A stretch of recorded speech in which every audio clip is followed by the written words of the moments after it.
আল্লাহ নবীজির নাম দিলে করো দান, আল্লাহ নবীজির নাম দিলে করো দান, আল্লাহ নবীজির নাম দিলে করো দান, আল্লাহ নবীজির নাম দিলে করো দান। বিছে বিছে বিছে খুচরে আনিস নাই, খুচরে আনিস নাই। আনছি আনছি আনছি খুচরে তো দেওয়া লাগবে। বাইগান আল্লাহ, চাপুন চাপুন, তাড়াতাড়ি চাপুন, আরো কাজ আছে আমাদের, আরো অন্য জায়গায় যাওয়া লাগবে। আসুন আসুন। আপনাদের জন্য যে আমার ব্যবসার ক্ষতি হয় তাহলে একটাও ছাড় পাবেন না। 2 টাকা দিতে জলে কিসের আপনাদের? এই আসুন, তাড়াতাড়ি আসুন। কারো বাপের টাকা নিয়ে ব্যবসা করবেন বসছি নাকি? হ্যাঁ, একবারে সমান করে ফেলা মুখের যদি ব্যবসার কোনো ক্ষতি হয়। 50-100 টাকার নিচে যদি কেউ ভিক্ষে দেয় তার ঠ্যাঙের নলি থাকবেন নয়। আল্লাহ নবীজির নাম 1000 টাকা ভিক্ষে দেন, আল্লাহ নবীজির নাম 2000 টাকা ভিক্ষে দেন। চালু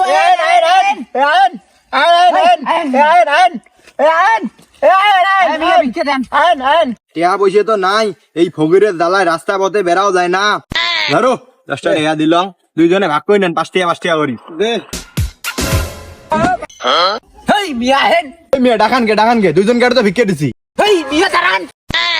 এত বড় সাহস, 10 টাকা ভিক্ষে দেন আপনি? তার বাপের টাকা দিয়ে ব্যবসা করবেন বলছি নাকি? আমি নেক্সট জোড়া দিবেন না? আরে দিছি তো দুজনে 10 টাকা। 10 টাকা করে ভিক্ষে আছে, 1000 দিবেন, 2000 দিবেন, 5000 দিবেন। বিপদে বললাম তোমাকে কি 10 টাকা দিবে নাকি 10,000 টাকা দিবে নাকি? করে যদি 2 কেজি গরুর গোস্ত কিনবে না ভাই, সে ভিক্ষে লাভ কি আমার? এই মিয়া, আমি 5 তলা বাড়ি দিছি, এখন ইট কিনবার বাকি আছে মিয়া। এইরকম কই ভিক্ষে দিলে না 50 বছর লাগবে আমার বাড়ি করতে। আমার ভিক্ষে দাও, আপনাকে ভুল হয়েছে, আল্লাহর কাছে মাফ চাই, আমি যাই। কিরে বাচ্চা, এইভাবে ভিক্ষে দিলে কি চলবো? খাতাত লেখ, বসো বসো, পরের লোকটা ধরা লাগবে। নোট লেখ, নোট লেখ। দেন বাইগান 10 টাকার জন্য গার্লফ্রেন্ডের সাথে কথা বলতে পারি না, আর দেন দূর মিয়া, তার বাপের টিয়া দিয়ে ব্যবসা করবে বলছি নাই। আর একটা আসলে বান্ধে রাখো এখানে। আরে ভাই, ওই যে সিমেন্ট পাটা কুত্তে মার্কেট 2 ঠল্লি, আর এই যে টাইস পাটাই টাইস, আর ইডো পাটাইস, এই বছরে বাইরে তুলে ফেলাম। তাড়াতাড়ি পাড়াই দেন। এই মিয়া, তাড়াতাড়ি পাড়াই দিয়া। আরে মিয়া, তো অধৈর্য হচ্ছেন কে? আপনার কাছে তো আরো কাস্টমার আছে নাকি? আপনার তো পাগলা কাস্টমার দেই নাই তো আমি। এমএ দেন কয় টাকা দেন 20 টাকা নিয়ে 80 টাকা দেন। 500-1000 টাকার নিচে আমরা কোন নোট নেই। আমি 1000 টাকা নোট দিলে 10 টাকা ফেরত দেই না। আপনি 100 টাকা দিয়ে 80 টাকা ফেরত দেন, একে থাপড়াই দাঁত ফেলাই দেবো। এই 100 টাকা রাখ, পরে 900 টাকা দিয়ে দেন। এই মিয়া, তোমাদের টাকা দেয় কেডা? আমার টাকা ফেরত দেন। না টাকা দিবি না মানে তোর বাপের টাকা দিবি না কা মানে? তোরে 1000 টাকা দিয়ে যাওয়াই লাগবে এখান থেকে। আমার গায়ে হাত। সদস্যর গায়ে হাত খাড়া দেখতেছি। এটা বাপ দাদা আমলের ব্যবসা, এটাকে ধরে রাখতে হবে। বুঝছ না, এটা তো কোনো লস নাই, খালি লাভ। বুঝছ নাই? ওই কালকে 10 লাখ টাকা ছিল না, ব্যাংকে রাখিস নাই? একটা ব্যাংকে টাকা ধোয়া যাবে না, অনেক সমস্যা হবে। খুব সমস্যা। হ্যাঁ, বুঝিস তো হইনে, ইসলামিক ব্যাংকে একটা অ্যাকাউন্ট খুলবি, বুঝছিস? দাঁড়া দেখি।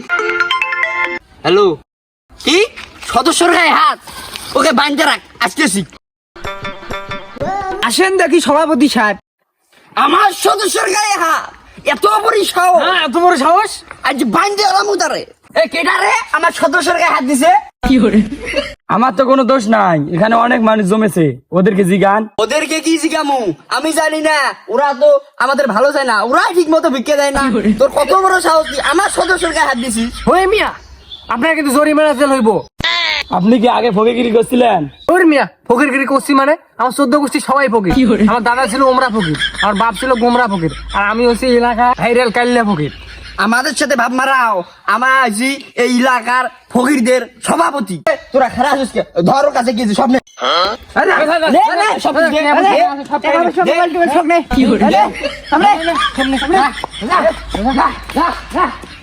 ফকিরের কিছু হলে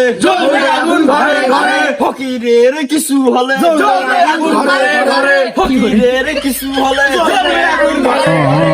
বাইগান